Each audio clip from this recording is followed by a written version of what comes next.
Assalamu alaikum. Hello everyone. Welcome back to my another video. In this video, how to convert text to a table in Excel. Step 1, step 2. Firstly, step 1, last name, separate last name,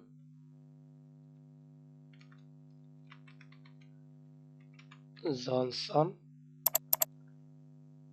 then Control E. And step number 2,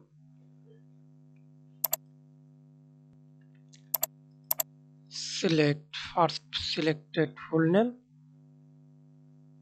then go to Data tab, text to column,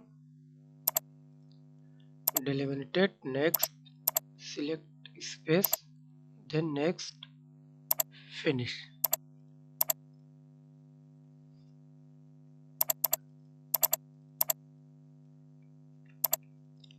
Then okay. Thanks for watching video. Please subscribe to my channel, like, comment, share.